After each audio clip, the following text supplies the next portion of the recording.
Well, hello and an extremely warm welcome to my channel. My name is Louise Savage of Louise Savage Muses. An extremely warm welcome if you're joining me for the first time, and an equally warm welcome if you are a returning viewer. So I have really, plunged in with great enthusiasm into the Women's Prize Nonfiction Longlist. It's easy for you to say, Louise, I hear you say. And I have read 4 books so far in the first week, and I am absolutely loving the experience. And I don't think I'm on book number 5 now. And I don't think it's going to drop off or slack from what I'm seeing. Still have this lovely stack here as well to get through. But yeah, I just feel really privileged to be doing this and to be reporting back to you lovely people on my thoughts for what they're worth so far. So without further ado, I started off a bit like last year. I started off with a book that I thought, I'm not sure, don't know. I started off with Why Fish Don't Exist by Lulu Miller. And I wasn't sure if this was for me. I like the cover, actually. There's lots of shelves with sort of specimen jars. But I wasn't sure I wanted to read the biography, which is essentially what it is, of a Victorian taxonomist. I wasn't sure that was my kind of thing. Oh, how wrong could I be? I don't know where to start talking about this book. Basically, Lulu Miller was introduced to, oh crumbs, what's his name? He's got a Jordan Star, or David Starr Jordan, that's it. See, it's only a few days since I finished it and I'm already onto something else in my head.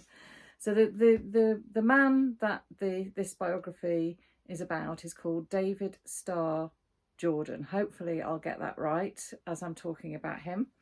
And he was a Victorian.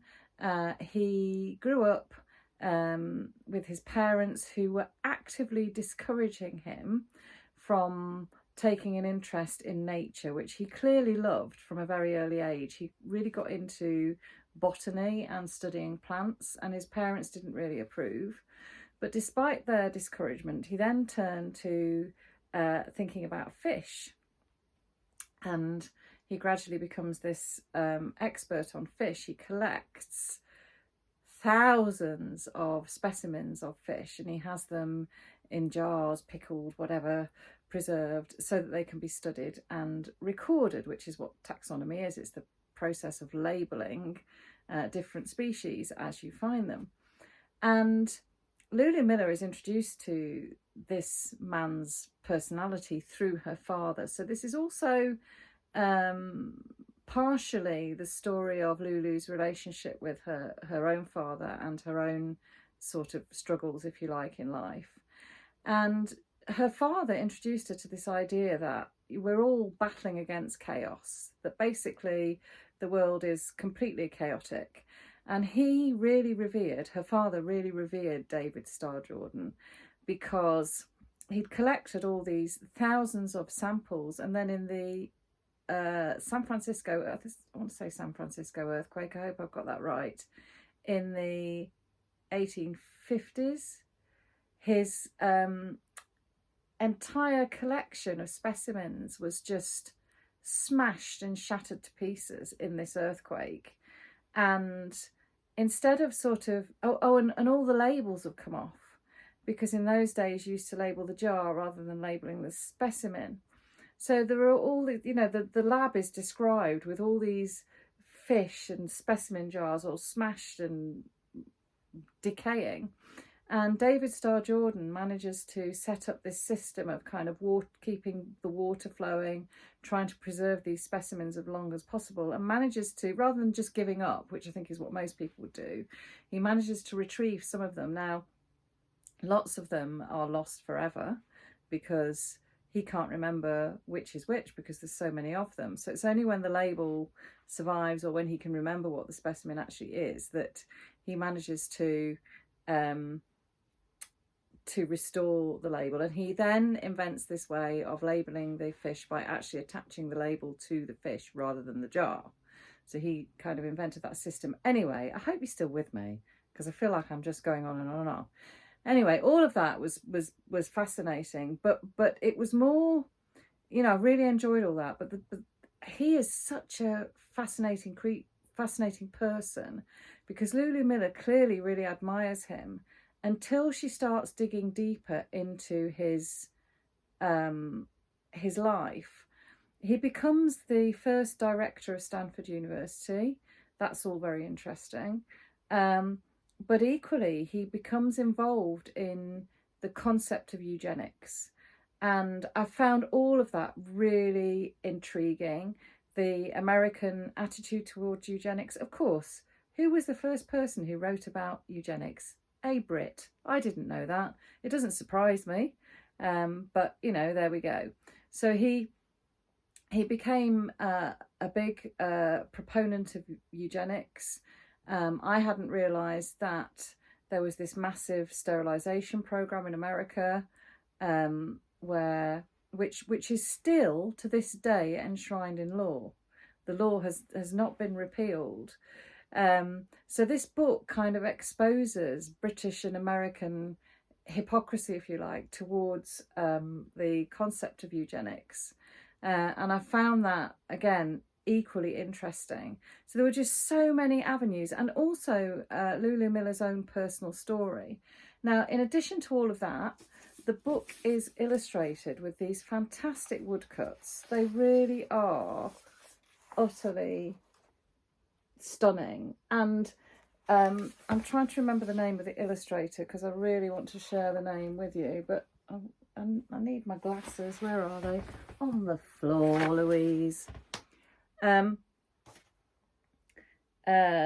illustrations, Suzanne Norris. Now, is it Suzanne Norris who does the woodcuts?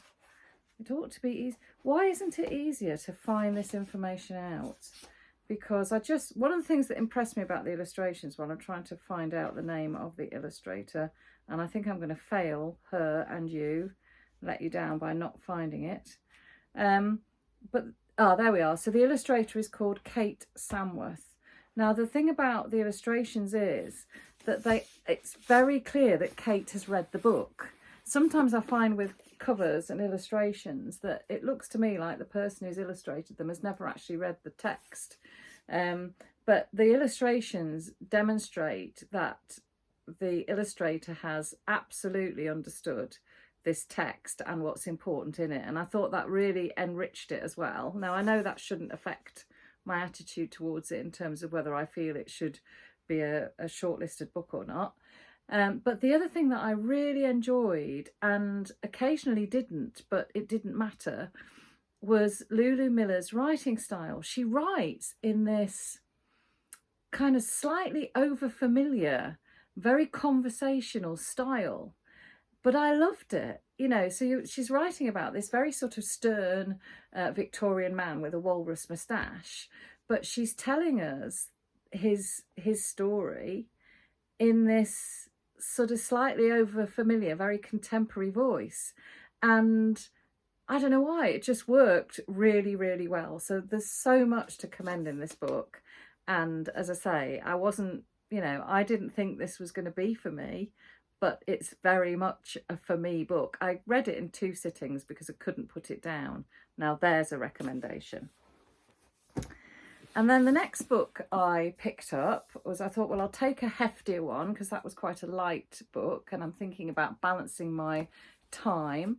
And I picked up Agent Zoe, the untold story of fearless World War II resistance fighter Elżbieta Zawaka. I'm really sorry, my Polish is non-existent and I don't know how to pronounce her name. And this is by Clare Mulley, who I believe has written other books about women who did amazing things in wartime. Now, again, this book took my breath away.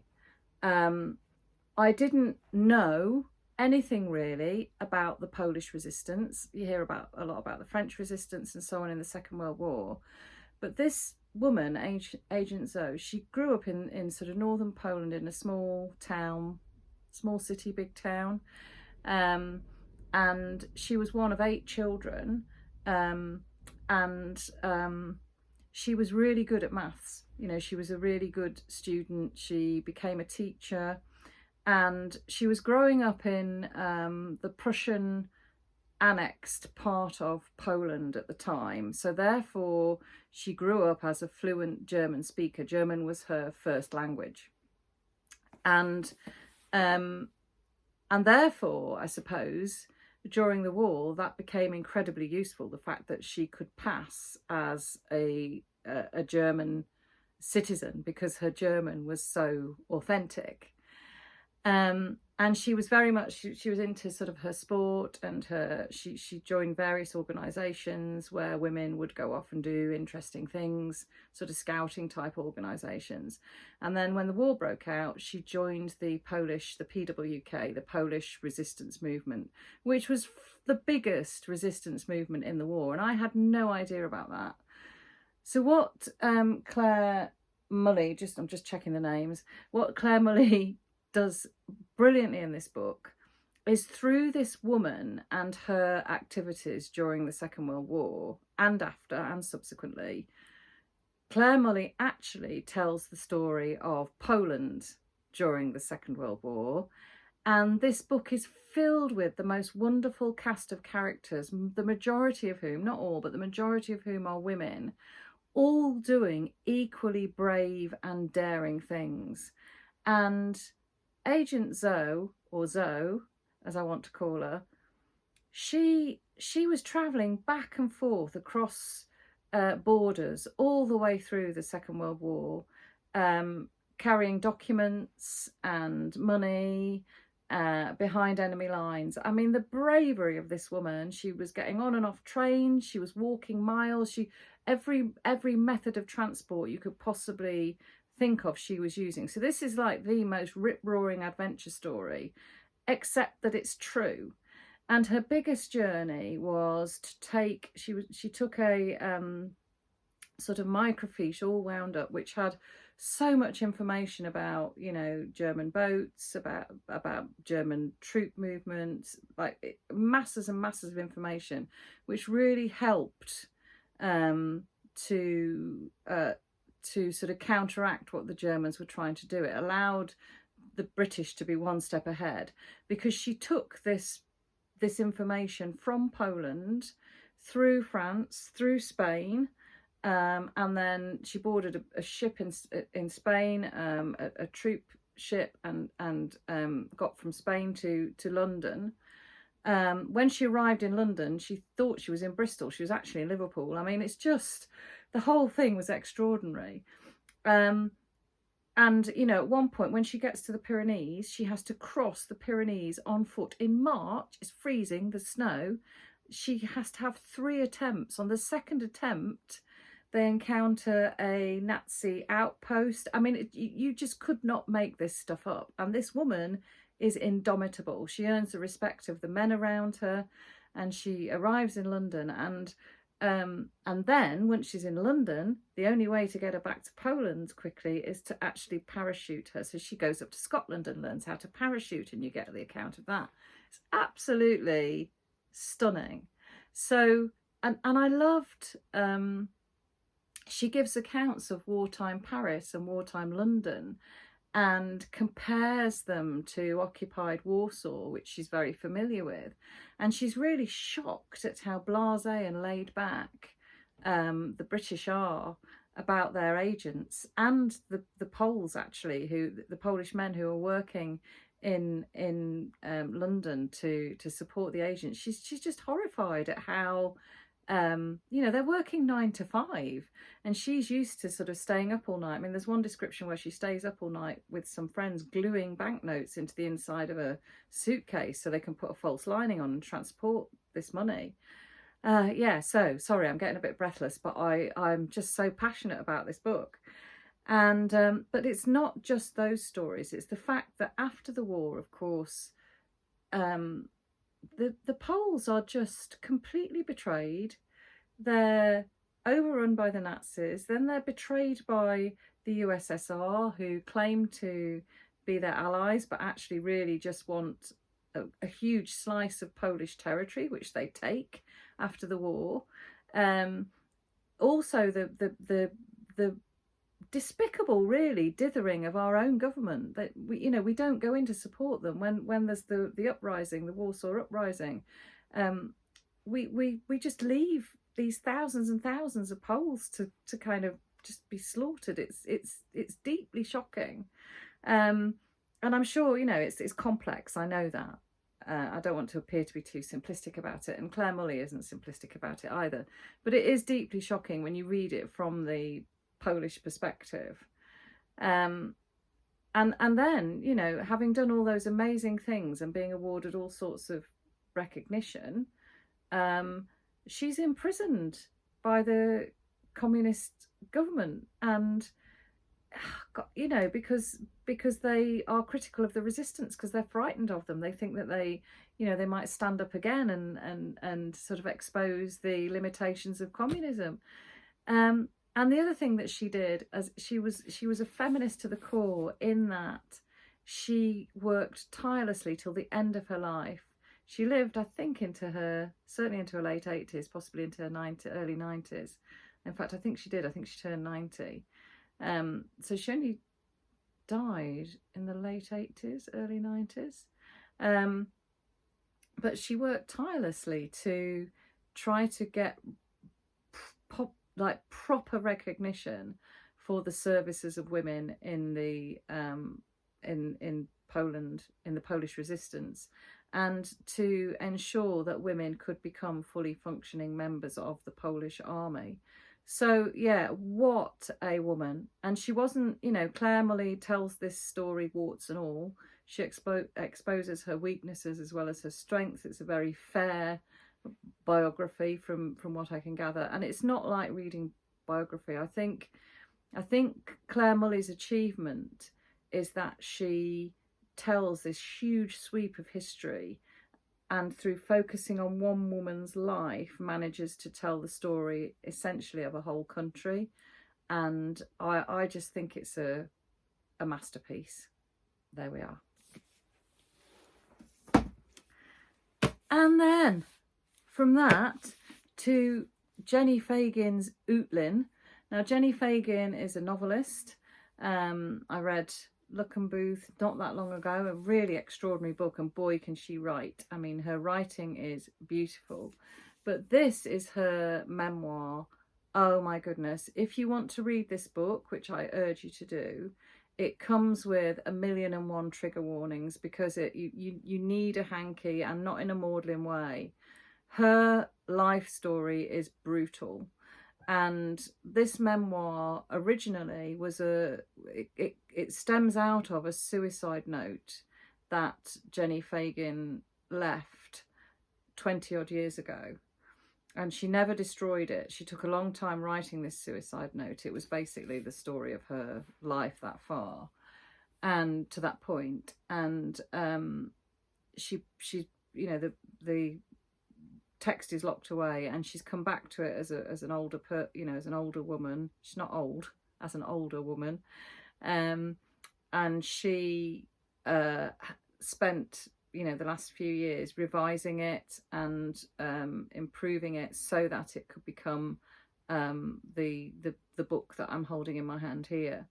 And this is the story of, well, obviously it's her personal story, but what it reveals and highlights and reminds us of is just how we as a state completely let down our vulnerable children, particularly children who are put into care. So before Jenni was even born, it was decided that she would go into care because her mother had some sort of psychotic illness.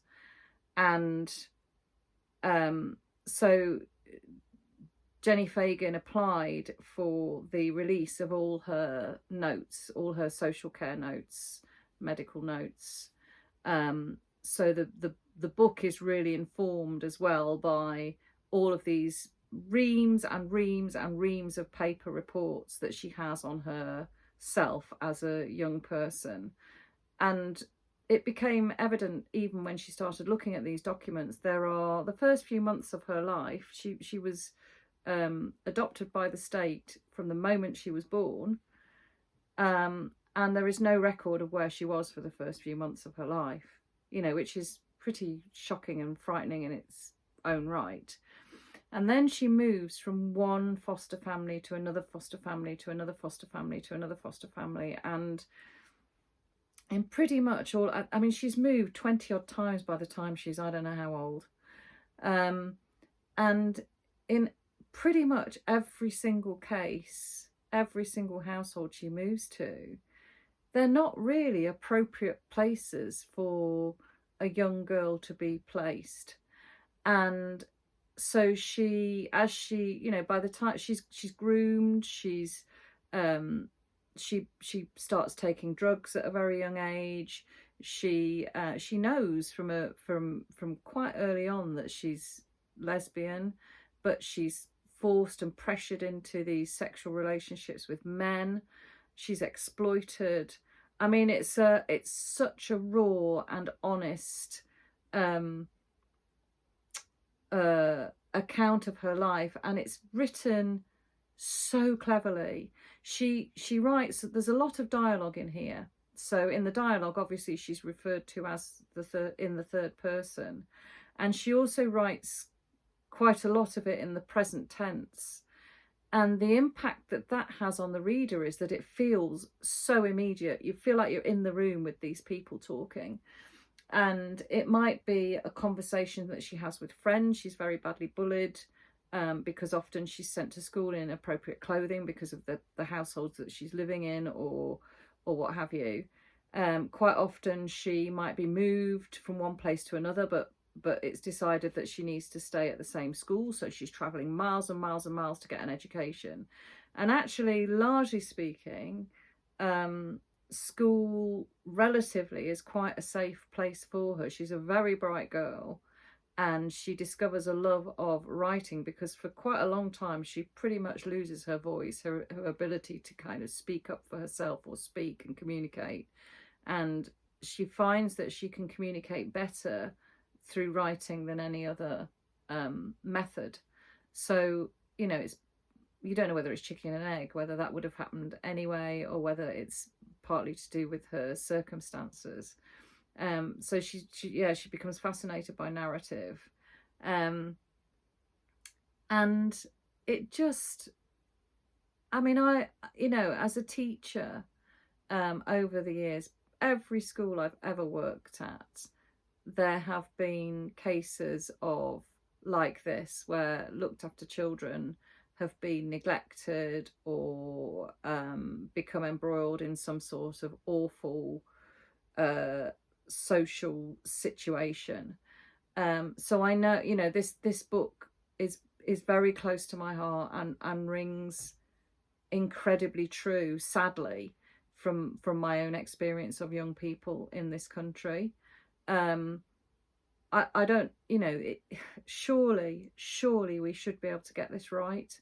I think because of that, this book is incredibly important, because it really shows how damaged young people living in care can become, and how damaging still our care system can be. Now, I know, I have to balance that out by saying there are some amazing foster parents out there. I've met many absolutely fantastic foster parents. I've also met many amazing social workers, but equally I know that there is so little funding. Everybody is working at 100 miles an hour, and I'm ranting now, but read this book. It's distressing, but it's very, very important, and it is, despite its subject matter, it is beautifully, truthfully, honestly, passionately written. And then I went for something very different. So Embers of the Hands by Eleanor Barraclough, and this is a history of the Vikings. And I approached this thinking, how can a sort of history book compare with those three that I've just read? Surely, you know, it's going to be dates and it's going to be information overload, and there isn't going to be the narrative pull of those other three books that I've read. Well, there you go. I was wrong about that as well. So the strength of this book is that it is written, it's like being hit with an enthusiasm stick. So Eleanor Barraclough clearly, absolutely is besotted with everything Viking, and she conveys that passion in her writing somehow. I don't quite understand how she does it, but it's like being with a really enthusiastic, the sort of teacher that you might have loved at school. It's like being with that teacher, and she is guiding you very skillfully through all sorts of aspects of Viking life. I love the fact that it's not a chronological history or anything like that. It's topic based. So, you know, there's a chapter on love, there's a chapter on burial, there's a chapter on travel, all sorts of different topics. She talks about Viking music. I mean, who knew? And she focuses very much, I mean, there is stuff in here about, you know, Norse mythology and that kind of thing, but that's not really the important angle of this book. It's much more trying to rebuild what kind of the ordinary Vikings' life might have been like. And it's just full of these wonderful, brilliant anecdotal stories. So, for example, she's telling us about rune sticks. I didn't know what a rune stick was. But you basically have a stick and you put runes in it, and it's a good way. It's like an email, you know, you write on it and then you pass it on to somebody else. So it was a quick way of getting messages around. And she's talking about this rune stick where somebody writes this thing, possibly a disgruntled wife, we don't really know, but the stick is taken to the boozer, and the message is, I think it's time for you to come home now. So it's like, you know, being dragged out of the pub. There's this fantastic part where she describes some bark drawings. So they would draw on bark, and this particular bark drawing was found, I think, in a child's grave, if I remember rightly, but they know it was done by a child, and it's all these cartoons of monsters. And in fact, I'll show you if I can find it quickly, because there are illustrations in here as well. So here you go. So this is, you know, this is a Viking child's drawings, and the speculation is that this might be the father and this might be the little boy whose drawing it is. And then this is some sort of monster that the child has drawn. I just love that whole idea of being able to see what a child was doodling in the Viking era. I mean, that just sends shivers down my spine. She looks at Viking travel. I didn't know there were Viking skis that were left.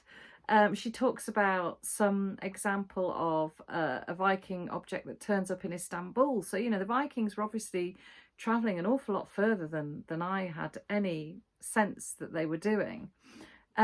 She, as all good teachers and educators are, she's really good at making parallels as well between the Viking world and the contemporary world. So she uses really good analogies all the way through to help you to kind of make sense and understand this you know, these long gone peoples.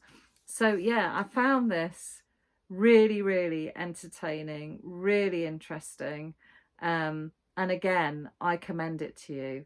How on earth, I mean, that's the first 4 and I'm on the 5th and I'm loving that as well. So I don't know how anyone, least of all me, is going to be able to pick a shortlist from these books, because it's just astonishing. It's just astonishing. So thank you, Women's Prize. Thank you, judges, for selecting these amazing books. Thank you to the writers of these 4 books specifically for bringing them into the world, because they are all really entertaining, really informative, really creative, really original, really well researched. I'm going to shut up now because I'm just, you know, there we go.